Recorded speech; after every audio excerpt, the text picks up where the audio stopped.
So, what are the best precons that we've had this year?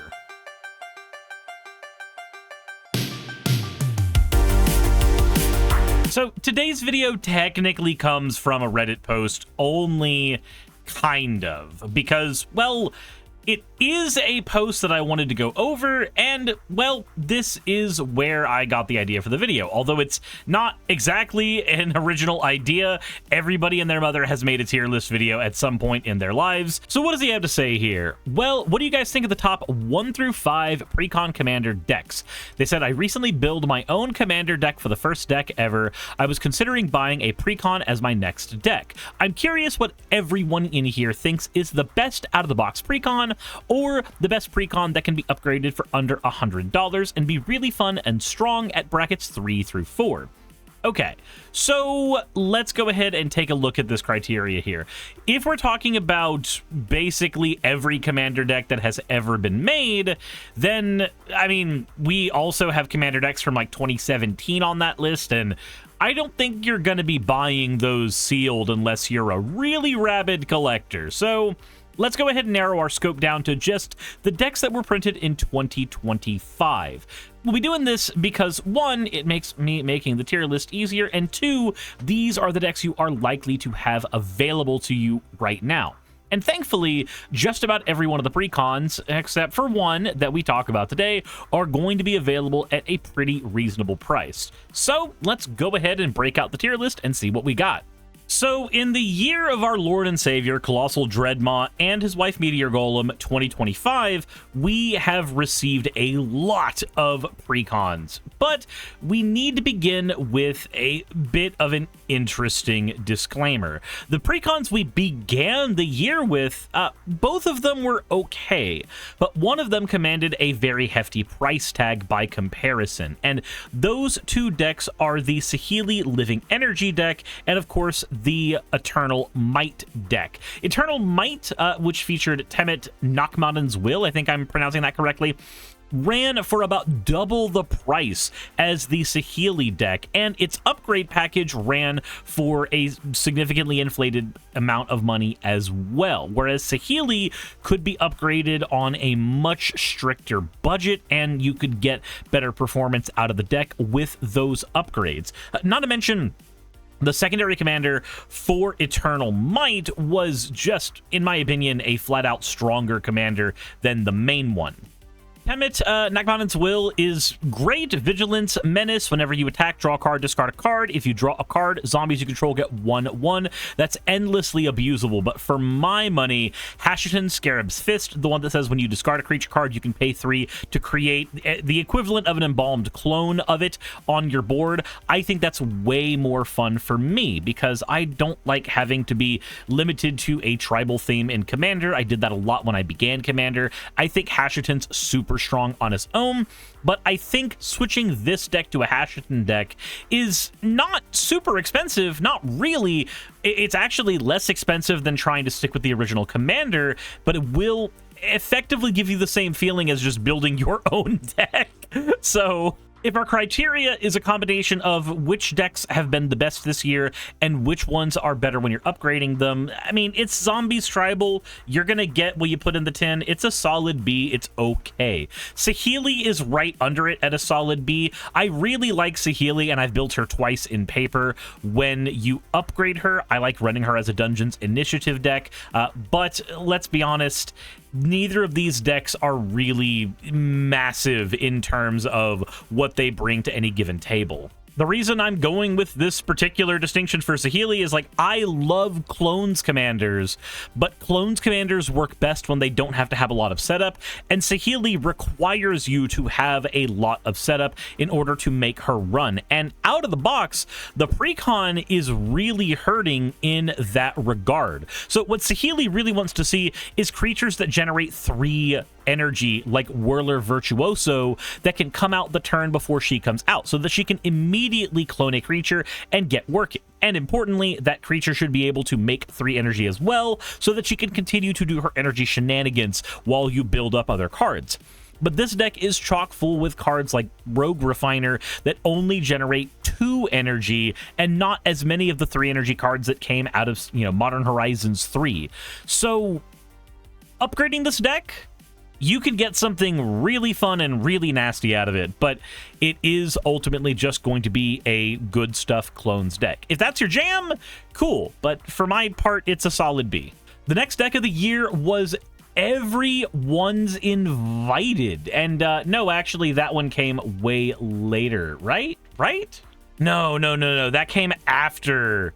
That came after Tarkir. So we're actually in Tarkir territory. Okay, cool. Let's look at the Tarkir decks real quick. So each of the Tarkir precons are based on one of the Tarkir guilds, effectively. The clans based around the dragons. And each of these decks was pretty okay, but I'm going to go ahead and take my favorite of these decks first, and that was Teval. Honestly, I think Teval's S tier. So if you've not played Teval, he lets you reanimate lands out of your graveyard, and every time he attacks, he mills you by 3 cards. But this deck comes with a bunch of staples for other archetypes that I think players really, really, really should like. Like, it comes with a Conduit of Worlds, which if you're new to Magic, you really should have a copy of this because it makes landfall decks super good. Junji is a staple in a lot of Reanimator and Sacrifice decks. I really think you should have access to him. Avenger of Zendikar is a staple for landfall decks. Like, this deck comes with a staple set for Reanimation, Aristocrat, and landfall decks, and that alone is a good reason to pick it up, in my opinion.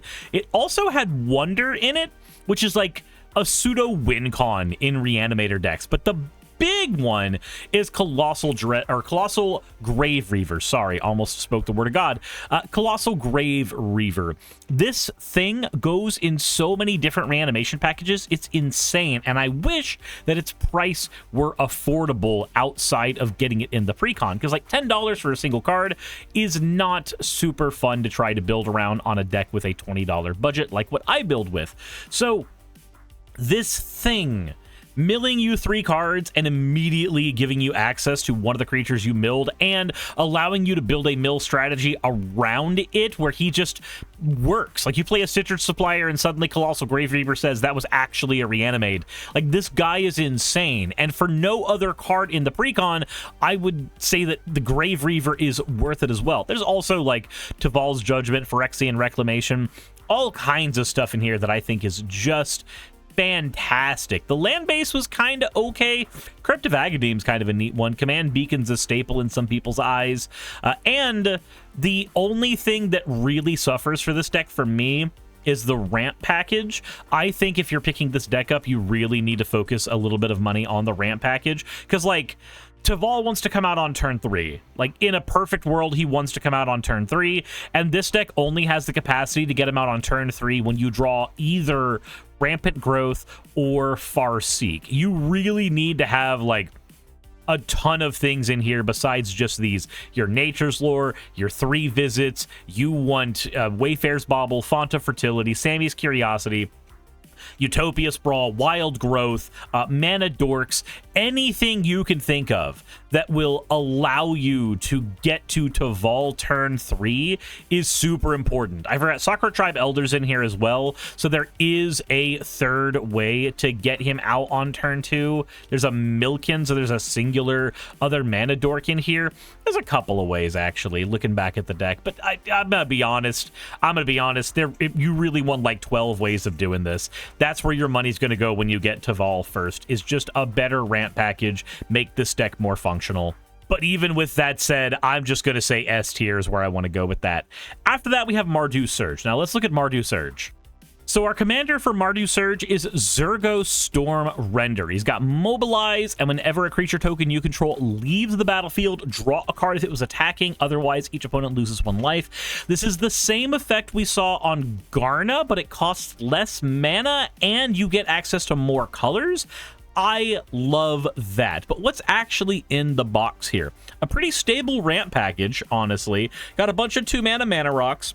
That's about what I would be hoping for. The deck comes with a Skull Clamp and a Lightning Greaves. Now, Lightning Greaves gets printed in like every other precon and a half, but its price keeps on maintaining at around $4 to $5. So honestly, I like getting precons that have Greaves because Greaves cost money that I don't want to spend. Then we have Blade of Selbs in here. There's so many strategies that Blade of Selbs just enables or pushes well over the edge. What else is in here that's really cool? I mean, you get a Sun Titan, but like every Precon has Sun Titan or Zatalpa in white, so I'm not, like, that's not super important. Gold Lust Triad.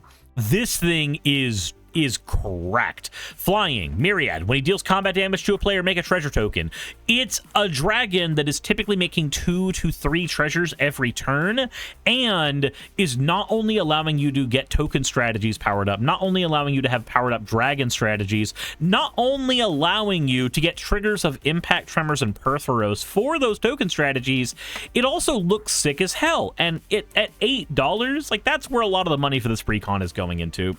Gold Lust Triad is great. Gix Yawgmoth Praetor is great for group slug strategies. There's a ton of decks that really like Adeline, Resplendent, Cathar. Legion Loyalty is only like 30 cents, so you could get this as a single, but like there's a ton of decks that works really well in too. What else is in here that's really great? Grand Crescendo. Man, I love cards like this that pay X and then get major benefit from. The Crescendo giving all of your citizen tokens indestructible. This is a just disgustingly simple card, but there's so many neat things you can do with it. So making your whole board indestructible and then following up with a board wipe yourself, using it as a protection piece against board wipes, or using it on player 3's turn so that when you start out, all of your green and white citizen tokens are untapped and have not haste, but the equivalent of haste in this scenario. There's all kinds of ways to play the card that works out well for you. We've got a decent mana package here. It's honestly, I'm glad the deck comes with the Bojuka Bog. Most black decks do. It's got a Shattered Landscape. I'm happy to see that. Like, there's a lot going on in this deck that I am happy with. There's some stuff in here that's just kind of okay. Like, I mean, Release the Dogs is just kind of, it's a card that's there, but Hour of Reckoning is one of the best board wipes you can have in a token stack. It's like, just fucking great. So I'll be honest. I do think this deck is really good, but I don't think it's quite what Taval was. So Mardu Surge, we're going to put you, you're a nice A tier. You're much better than the Aether Drift decks, but you are not quite Taval. Taval allows me to summon Colossal Dreadmaw and Meteor Golem. You don't really do that, so we're not going to be going with that. But then it's Jeskai Striker. So the head of this deck was Shiko and Narset unified, and honestly, she's a pretty decent commander in her own right. The secondary commander, though, Elsha Threefold Master. This thing is nutty. So it's got prowess, and when she deals combat damage to a player, make that many 1/1 white monk creature tokens, but those tokens also have prowess. This is a crazy commander, and this deck is, it's a storm deck. It's effectively a storm deck. And let's look at what you get in terms of storm staples. You get a Stormkiln Artist, that's a staple of Storm. Veyran, Voice of Duality, that was my first CEDH deck when I was playing Storm. Archmage Emeritus, again, staple of Storm. Lear, Disciple of the Drowned, pseudo staple of Storm decks. Let's see here, Curse of Opulence, you can take it or leave it, but Whirlwind of Thought, broken ass card. Tempest Technique, broken card in Voltron decks, specifically Enchantress Voltron decks. This thing does work in the decks that I've put it in. Your removal suite has a Narset's reversal, and it's got your 1 mana removals of Pongify, Swords to Plowshare. You get a lot of neat staples in here this way. Sidebar, can we get a Precon that has both Swords and Path to Exile, and then also has Pongify and a Rabbit Hybridization instead of just like one half of each? I know Wizards does that so that they can sell more Precons, but like, I want more Precons that have the multiple copies of the cards themselves. Personally, like, I want a deck that can't just have Farseek and Rampant Growth. I want it to also have Nature's Lore and 3 Visits in it as well, instead of like pick your one and you can just maybe build them up over time. Deck comes with a Reliquary Tower. It's a bit of a beginner's trap, but it's still good. Will of the Jeskai, great card. It's a wheel that does way more than a wheel should. Mana Geyser, again, Storm staple, good card. Expressive Iteration, banned out of Pioneer for a reason. Lots of good stuff in this precon. Really powerful right out the bat. And if you upgrade this deck, it gets nasty. There's plenty of things you got to take out. You got to take out things like Velomachus Lorehold. You got to take out the Transcendent Dragon. You got to take out a lot of these like big creatures who are here because it's Tarkir and we need dragons for thematic reasons. Just take those out and replace them with storm staples, and you're gonna find this thing is well above Mardu Surge in terms of power and in terms of flexibility. Again, it can be a deck that turns into a Voltron style deck. It can be a deck that turns into a storm centered deck. It's just a very, very powerful package out of the box, and it's the cheapest of all the Tarkir decks, surprisingly. Then our next one that we've got, let's see, it's Temur Roar. Yeah, like we got Temur Roar. And okay, I'm just going to say this right now. I don't like Temur Roar. I actually don't like this deck. So I know that it is by the numbers an okay deck, but ultimately it is a deck with a 7-mana commander with a ramp package that barely supports getting that 7-mana commander out. The deck is ostensibly a Temur deck, but it is mostly all red dragons. Like, you've got good green dragons you can run. You've got, like, you could have done a reprint of an old Gnawbone in here. You could have put in, like, an Earthquake dragon. You could have put in some other things in green and blue other than just being, like, 90% of the generic red dragons. Now, this deck does come with Eshki, and Eshki is one of my favorite commanders of all time. I love running her as a Cascade commander. She is great. The deck does come with Reflections of Littjara, but this card could have been a Miriam, and I think it would have been better as a Miriam. Now, granted, the Reflection of Littjara is effectively the same thing as a Miriam in most scenarios, but it almost non-bows with the commander a little bit. So, like, Reflections will give you an extra copy of the commander, which would give you 2 dragons.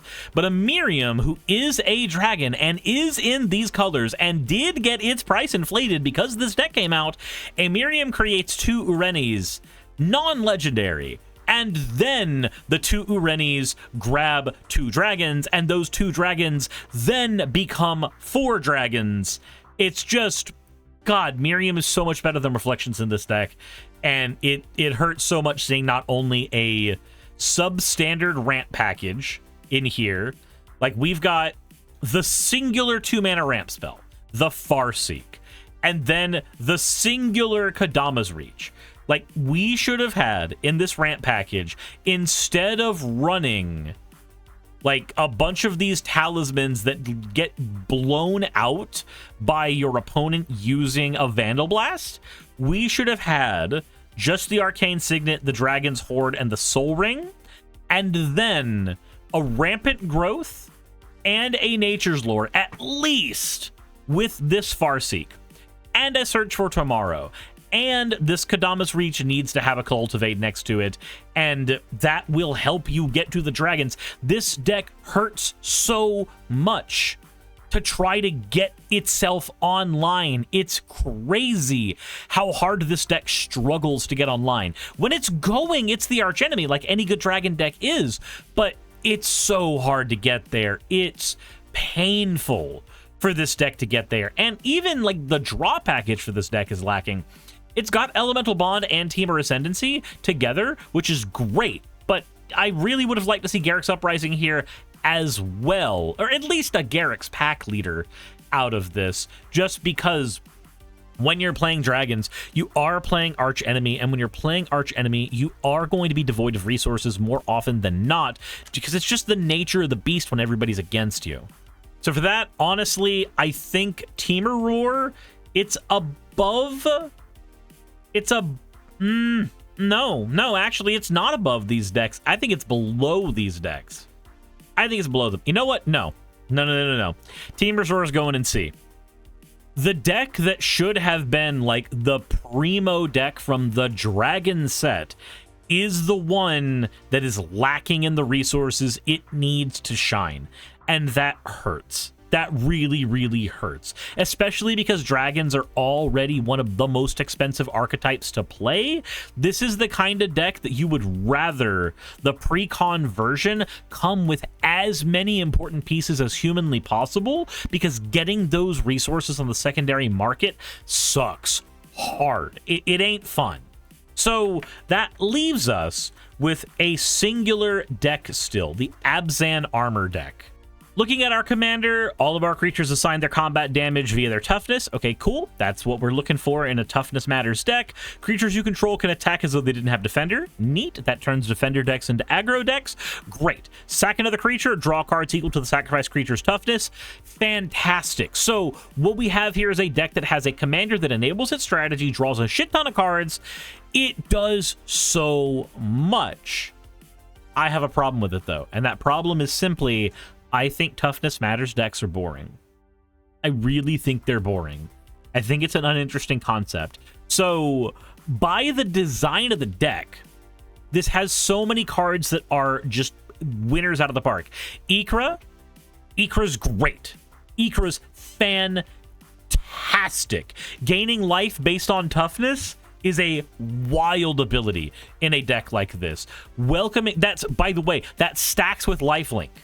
And you have access to white. You'll put a True Conviction in this deck with Ikra in the deck? Do you know how much life you're gaining every time you so much as sneeze on your opponent? It's crazy. Welcoming Vampire, one of my favorite draw engines. Great crashing drawbridge. A great way to get non-red decks up to speed. A Seedborn Muse in the deck. A Dragonlord Dramoka in the deck. All this, fantastic stuff. Fantastic stuff. This Baitor confuses the fuck out of me. There is nothing in this deck that signals that this Baitor is going to do his job well. At the beginning of your end step, put a number of 1/1 counters onto another creature equal to the amount of life you gained this turn. Then return a creature card with mana value less than the amount of life you lost this turn from your graveyard to the battlefield. So this card has cards that benefit it, like, you know, the Rock's Faith Mender is in here, Ikra is in here. They do benefit it, but there's not a ton of ways to enable this life gain, life loss strategy. Indulging Patrician is here, but Indulging Patrician is only going to operate off of your life gain. You can't turn that life loss onto yourself and get something out of that. God, I'm just trying to look through here. How many ways did this deck actually have to make itself lose life? It had an Anguished Unmaking, which you don't want to use to trigger the life loss ability. It's just a thing that you get. Feed the Swarm makes you lose life, but again, you don't want to use Feed the Swarm to trigger life loss. You want to use Feed the Swarm to get rid of a threat, and if you happen to get the benefit at the time, cool. Let's see here. What else is in here that works off of that strategy? Not a whole lot that I'm seeing, and that really kind of sucks. It feels like that Baitor was just thrown in here for no reason. And there's cards I just do not like. I do not like Hornet Nest. I do not like Hornet Nest, and this guy keeps finding its way into Precons. I love Zatalpa, though. I'm glad that 1-800 Are You Flappin' still makes its way into Precons. Good shit. Absolutely good shit. But I don't know. Looking at the deck, okay, there's a Staff of Completion. This can make you lose life, I guess. The deck feels like it's kind of confused. So, Felithar the Steadfast, fantastic commander, and the deck with Felisar in it, fantastic. But Wizard's deck design is always done in twos. It always has a primary commander and a secondary commander. Secondary commander is Baitor, and Baitor does not have the tools it needs to succeed. You can give it the tools it needs to succeed to make a pretty powerful deck, but, like, not with anything that's in this Precon at all. So, I don't know. At that point, thinking about this deck, I'm going to be honest, I think it's a B tier for me. I do think it's better than Living Energy, and maybe not quite as good as Eternal Might. It's definitely better than the Temur deck to me. But the Toughness Matters deck, I think it's a combination of it being a boring strategy for me personally, and the fact that Toughness Matters like, the commander's great for what you're doing in it, but the secondary strategy is not supported in any way, shape, or form. And I feel like when you're getting a precon, you should have the flexibility to pick which commander of the two that come in the deck you want to run. And this deck does not give you that flexibility because it does not give Baator the tools he needs to succeed. So where does that leave us? Well, that leaves us with everyone's invited. And this thing, if I had remembered to put a failure tier under the D, I would have put it there. Everyone's Invited is not a very functional deck. And it's $200 for a deck that is made entirely of reprints, with only a handful of cards being upgraded versions of those reprints, better artwork versions of those reprints. And it's just not... It's not a deck that I can ever recommend to somebody. I can't ever recommend somebody, hey, go buy the $200 Secret Lair deck. Like, when we had the $100 Secret Lair deck, that was a steep price, but I feel like it was fine. When it went up to $150 for the flipping deck, I thought the price was still steep as hell, but the value proposition was starting to wane. But that deck had a land base that comprised of every flipped land, and that was cool. So, like, for that gimmick alone, maybe the extra money was worth it. I mean, that's how much that Wizards was selling all of the flip lands for in a Secret Lair once upon a time. So, okay, cool. Then you get to Everyone's Invited, and it's $200? Why? Who is paying $200 for this thing? Nobody should be paying $200 for this thing. This thing is a trash tier product from Wizards of the Coast, and it deserves its spot in D tier. So the first deck we're going to look at is the Limit Break Precon with Cloud X Soldier in the front. Now, Cloud lets you freely attach equipment, which destroys one of the negatives that equipment decks have, the high cost of equipping. Now, suddenly, stupidly expensive equipment like Abzan Armor are actually really good. Whenever he attacks, you get to draw a card for each equipped creature attacking as well. This means that you are benefited highly from running a deck that is running multiple creatures, and I've been seeing this design a lot. We saw this with Cloud, we saw this with Amy Rose. We're seeing so many more equipment commanders that are built around the idea of having lots of creatures who are equipped instead of having the single equipped creature, and it lets the deck move away from the like Boros equipment Voltron strategy, and I'm really happy about that because one, that strategy is very inflexible. You play a Fleshbag Marauder and the strategy crumbles. Having extra creatures means that you have natural protection to group sacrifice effects, and it's just better for newer players to not have an instant I win button, but to have a puzzle on their board that they have to solve. In terms of what's available in the deck comes with a Conqueror's Flail, which is good. It's got a Sword of the Animist, which is a fantastic card. I think that every player should have a copy of that because of how helpful the card can be. It comes with a Darksteel plate as well. That's really good. I'm surprised this thing didn't come with a Commander's plate, given it's got a Darksteel plate, a Champion's Helm, it's got a Skull Clamp. Like, this deck is doing really well in the equipment area. And it's even got a lot of support for Job Select because of what it is and what it's doing. And I think that is fantastic. The Job Select mechanic is the Final Fantasy mechanic that gives you a creature token that is a hero that gets an equipment equipped to it. That's a really fun mechanic, and if you want to upgrade this deck, it's really good to just shove in a ton of Job Select in there. Now, granted, this deck does suffer from one problem, and it's the problem that all universes beyond Precon suffer from, and that is Legendary Bloat.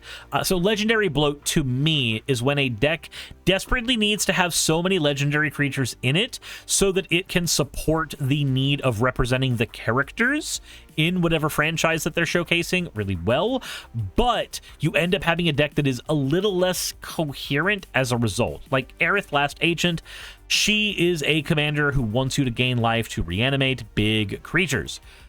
What does that have to do with an equipment deck? Yuffie Materia Hunter. Gain control of a non-creature artifact from your opponent. Then you can attach equipment to Yuffie. This is what the deck wants to have. It wants cards like Yuffie. Cards like Aerith don't really feel like they belong in here that much. Professor Hojo. First activated ability costs less on your turn, which is a pretty good ability if it was not in a deck with Cloud, who just kind of negates that ability. I mean, Hojo does give it to other commanders, and Cloud only gets it when it enters, so there is some benefit to that, but I feel like Hojo works stupidly well as a commander or support for, say, Tifa, who's in the deck, and that's actually a good thing. So, like, I'm not ragging on Hojo. Hojo is okay support for Cloud, but really, really good support for Tifa, allowing Tifa to get cheaper equipments throughout the game. Pure Steel Paladin's in here. Fantastic card. Professional Facebreaker. Fantastic card for multiple strategies. Then we have Barrett and also Barrett. Like, I don't know why we have Barrett and also Barrett. Is that actually from the original Precon? Because, like, I don't believe that that's the case. That's the Barrett just from the set. I don't think that they put the Barrett from the set in the actual deck, did they? Somebody must have modified this at some point. They must have. But honestly, an equipment entering, creating rebel creature tokens, fantastic. Now, if you're upgrading this deck, I think that you just transform this into a 4 Mirrodin and a Job Select deck completely. You take out a ton of these superfluous legendaries and just make it a deck that's focused on the non-legendary token guys. I think that is a wild and wacky deck to play, and it's really hard for opponents to deal with that particular deck type. Everything else in this deck, like, there's a ton of bangers in here. If you're planning on building an equipments deck, if you're just building a deck that wants equipments that happen to be powerful cards that help out the equipment strategy, or just help out other strategies, like Skull Clamp and Lightning Greaves go in so many decks. Champion's Helm goes in so many decks that are not equipment decks. This deck is stacked with a ton of things. I'm gonna be honest, Limit Break is top of A tier for me.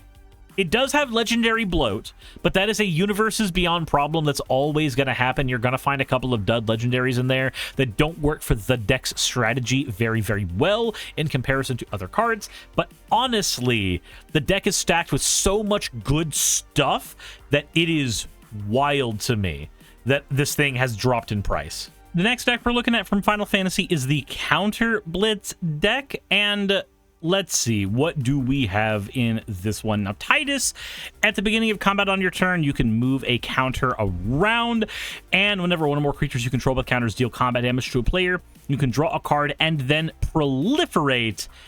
That is a wild ability. Now, it is limited to once per turn. Completely hard limited to once per turn. So he's only drawing you a card every time you go into combat, which is still a really good rate, but he's not drawing you like 3 cards like you would get with a similarly worded effect. He's not drawing you like a billion cards like you could get with a Coastal Piracy effect. But he is doing plenty. Now, I do think that Yuna is a better commander, in my opinion, because she is a commander who produces mana, and that mana allows creatures to come in with additional 1/1 counters.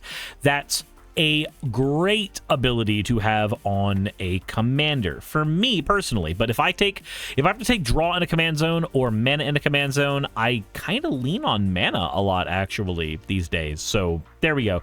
The deck does come with an infinite combo. It does have a walking ballista combo in it, so just bear that in mind if your group does not like that shit. But let's talk about some of the stuff this deck comes with. Sin Unending Cataclysm, wildly wonky card to play, that when it comes down, everybody remembers that they have all kinds of counters, and it's just weird. So enters remove all counters from any number of artifacts, creatures, and enchantments. Enters with X 1/1 counters. X is twice the number of counters removed this way. People always forget the counters that are on like an Everflowing Chalice when this thing comes out. The deck's also running Sunscorch Regent, which is a wonderful card. If you've never played with this or Forgotten Ancient, which I think is in here as well, right? It should be in here. If it's not, then there it is, Forgotten Ancient. Cards like Managorger Hydra, Sunscorch Regent, Forgotten Agent, if you've never played with them, they are a treat to play with, and just keeping track of everybody's spell casts, it forces players at the table to pay attention, and it just makes for better games. It's great. They're also good cards. Summon Yojimbo, great card as well. A lot of different effects on it. It's a removal spell that is also a Vigilance 5/5 that punches and does extra stuff. It's got a Bane of Progress in it, which is like a green staple that most decks should be running. Sphere Grid is a very strong card that does what the commander does for 2 mana. It is wildly good. Resourceful Defenses, Together Forever, great cards for allowing counters decks to stick around. Hardened Scales, staple of 1/1 counters decks. Inspiring Call, another staple of counters decks. This deck is running so much good stuff, and we gotta talk about the land base in this deck. It is a stacked land base. The deck is running the typed searchables. The typed searchables because the deck is running both a Farseek and a 3 Visits Wizards. You can print 2 of the 2 mana searchers that don't grab basic lands in the same deck. It's wild. It's great. The deck has a Flooded Grove. It's got Pain lands, it has check lands, it has filter lands, it has searchable lands. This deck has so much going for it, and it's got a Nesting Grounds, which I think more counters decks need to come with them. The Admiral Beckett Brass deck didn't come with one, and that was wild to me when it basically turns the deck on entirely. Honestly, good land base, great set of staple ramp cards, good set of staple board wipes. Damning Verdict, Promise of Loyalty, a Farewell is in here. Like, if you get this deck even just for parts, it is loaded with so much good stuff. It is a fantastic deck, and that means we've got it sitting right below Cloud. Now, I love counters decks more than I love equipment decks, but I do have to admit Cloud does something that Blitz Ball does not do for me, and that is that Cloud solves an inherent problem of equipment decks, and that is the equip cost problem.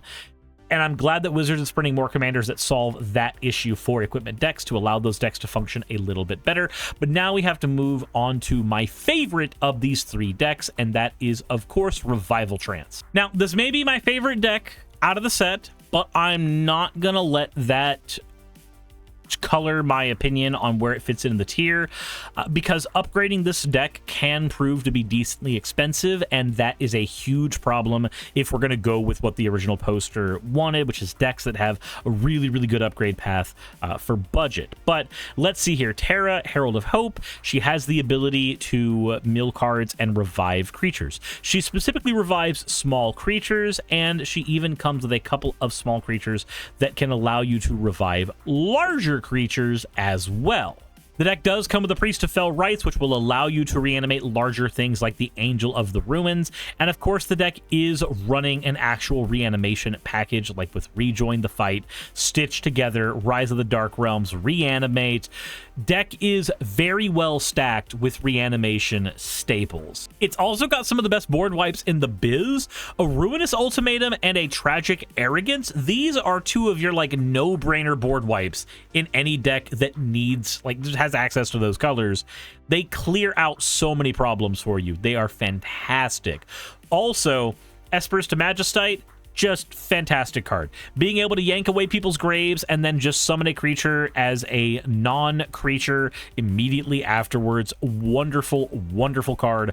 I love it to death. Warring Triad, also one of my favorite mana rocks now. I love a mana rock that lets me accelerate early, and then as the game goes on, it becomes an instrument of winning games against my opponent. Archfiend's Depravity, this is a severely underrated card.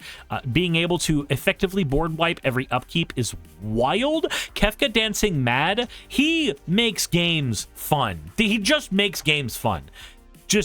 If you've ever played Kefka Dancing Mad, being able to randomly cast shit out of your opponent's graveyards is insanely good. Sun Titan, again, it's a white deck. It's probably got a Sun Titan or a Zatalpa in it.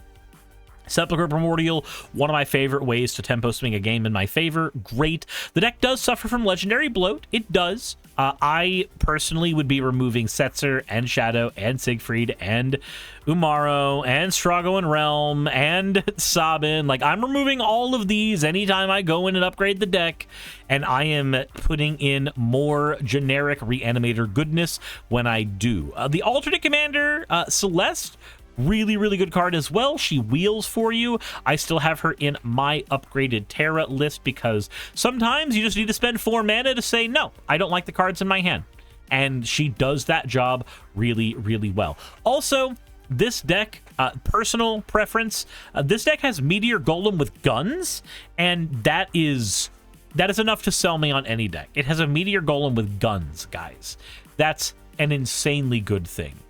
Now, one thing I will tell you, from my experience playing this deck, this whole ramp package here, completely superfluous, completely unnecessary when you actually upgrade this deck, because Terra does her job just fine without any of it. But that is a personal preference thing. Let's talk about where to put it on the list. So you'd think with all that it would be going super high in A tier, and you'd be right. I'm putting it right above Cloud. I am putting it right above Cloud. I really, really enjoyed this deck. I enjoy it a little bit out of the box, but the upgrade path for it is insanely good. But you will always get me sold on Reanimator. That leaves Ishtola from the Final Fantasy set. So I hate this commander. I do not like this commander. I hate playing against this commander. I hate the ways that people have turned this into an Artifact Storm commander. I do not like this thing, but it is strong. At the beginning of your end step, if a player lost 4 or more life, draw a card. When you cast a non-creature spell, if it's big enough, burn everybody, gain life. Cool, cool. Fantastic effect, fantastic card. I just hate her. I really, really do. The deck itself is fairly okay, but I'm going to be honest, when I've played this deck out of the box, it has felt meandering. It feels like it spins its wheels a lot and doesn't do a whole lot with it.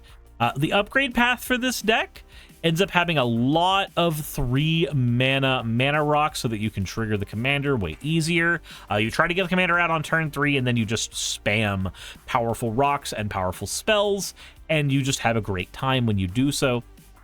But for what it's worth, for me, neither her nor the secondary commander, Gratia, which says lifelink, when you cast a non-creature spell, you may pay X life, and then create a 1/1 hero token with that many 1/1 counters on it.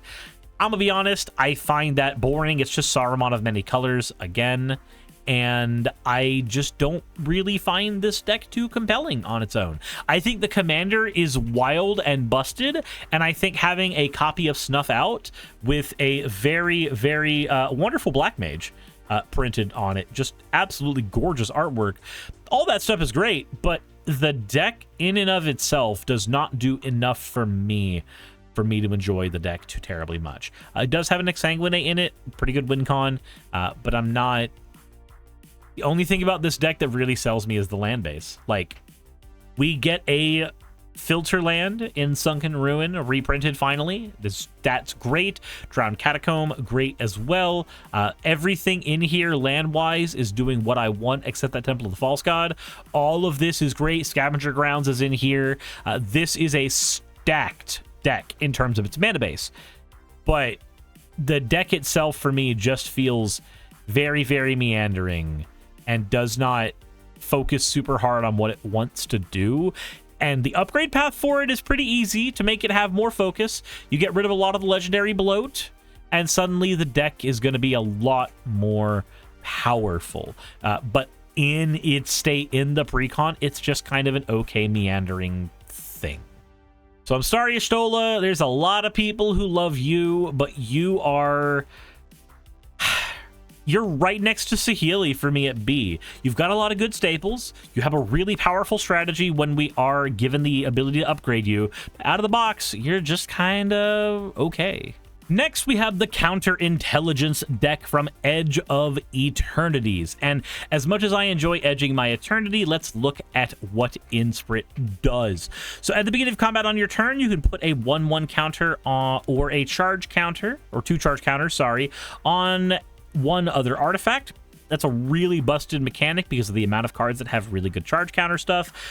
Then it's got the ability to give all artifacts you control except itself hexproof and indestructible.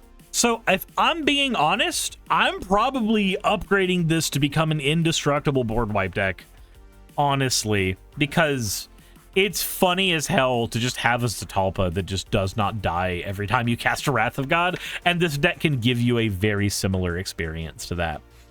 But out of the box, honestly, we've got Everflowing Chalice and Astral Cornucopia, 2 mana rocks that produce a ridiculous amount of mana if we are adding a ton of charge counters to them.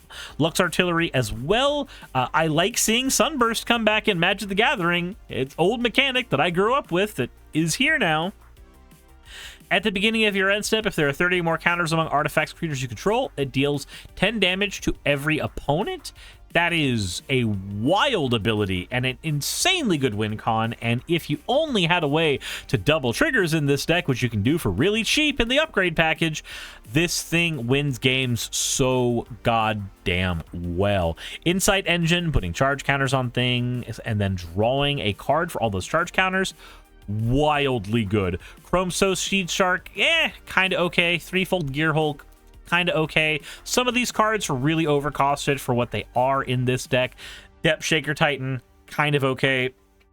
I think this is a deck that really wants to forego combat and become raw artifact burn and use the counters that it gets to facilitate effects, as opposed to the 1/1 counters setup that the deck seems to want to lean on with cards like Steel Overseer. I think that Steel Overseer with a bunch of tokens is fine for getting to like the 30 counters that Lux Artillery wants, but if I'm being honest, I would rather have a bunch of artifact creatures that do various things. Very, very powerful things like draw cards or remove cards from the board, and then protect them with my commander instead of having a deck that is trying to lean into combat, kind of, sort of. Like, it's got stuff that makes me think that someone somewhere at Wizards Design wanted this deck to be a modular deck and then just did not follow through with it. Because a lot of the pieces are here for running that kind of deck, but we're just not doing that here. And I think this deck could be really fun as a modular deck. Maybe that's just because I play that in Modern, but if we're going the combat route, I'd want to go modular. The creatures come with 1/1 counters anyway, and that's really good for cards like Lux Cannon. And then if we're not going that route, then I want to lean more heavily on artifacts that just do strong things, that allow me to do strong things with charge counters or other counters on them. Hell, even making a spacecraft deck with more stationing and stuff like that. Like, that's perfectly fine and reasonable as well, in my opinion. But just the combat centered deck, it's kind of okay out of the box. Only okay. So counterintelligence, you are, man, everything. God, I hate that everything's better than Saheeli. I love the Saheeli deck, but everything's just kind of better than what Living Energy is out of the box. But then we have one more deck, and that is Hearthhole, the World Shaper Precon. So let's talk about this thing. This comes with additional land drops with the exploration, but it's also a battleship. We have the Hearthhole Commander, which is a combo commander masquerading as a landfall commander, because when you sack all of your lands, you win the game effectively. And it comes with a Bontu that can do the mass land sacking. It comes with a Rampaging Baloth and an Omnath and a Baloth Prime and a Titania. This thing is making massive creatures from its landfall abilities, and it is shitting out lands left, right, and center super well. The Horizon Explorer, great new card for this set as well. God, there's so much in here that I love. Soul of Windgrace, one of my favorite cards in Magic. Super happy to see him in here. God, there's so much to love about this deck. Sazriel being a conduit of worlds in his own right is also really, really good, in my opinion. Any amount of Conduit of Worlds effects we can have in Magic the Gathering for landfall decks, I am A-okay with. Binding of the Old Gods, one of my favorite ways to remove things from a board. The instance, we get access to a Rakdos Charm. We get access to two types of ramp at instant speed. We have a Beast Within to get rid of any problem at all. Looking at the sorceries, we have a Farseek and a Nature's Lord. They always give us a maximum of 2 of these things, if not 1 of these things. I'm happy to see them both here. I really am. But, like, also give us the Rampant Growth and the 3 visits, please. This is a deck that really wants a Rampant Growth and 3 visits because our commander costs 4 mana, effectively. Let me double check that. Yep, 4 mana. Deck has a commander that costs 4 mana. We want more 2 mana ramp spells to get that commander out on turn 3. I am happy, though, to see Gaze of Granite as an X cost payoff that gets rid of everything. I love seeing World Soul's Rage. Getting a bunch of lands out of the graveyard is fantastic. Pest Infestation, it's just an okay card. Formless Genesis, I don't think belongs in this deck at all. Planetary Annihilation, just goated board wipe. I'm so happy this thing is 17 cents. I can put this in more decks now. Now that I know this thing is 17 cents on Mana Pool, I really want to put this in more decks. Splendid Reclamation, also great after doing a Bantu effect. Like, honestly, this deck is stacked out the box. It is overtuned out the box, and the upgrade path forward is very, very cheap. I think it goes even above Taval in S tier in terms of how powerful this thing is, how easy it is to upgrade for just a modicum of money, and just, it's a wild ride playing Hearthhole. And you know what? That kind of does it for everything here. That's all the decks we got in 2025. And honestly, most of them were hits. Most of them were hits, in my opinion, with the exception of Everyone's Invited and Temur Roar. Everything else did at least good enough, if not surprisingly well, in my opinion. So, yep, there you have it. If you are wanting to know what, like, the top precons are to pick up for upgrading or what have you, because you're newer to Magic, Mr. Ejaculator, then here's my list right here.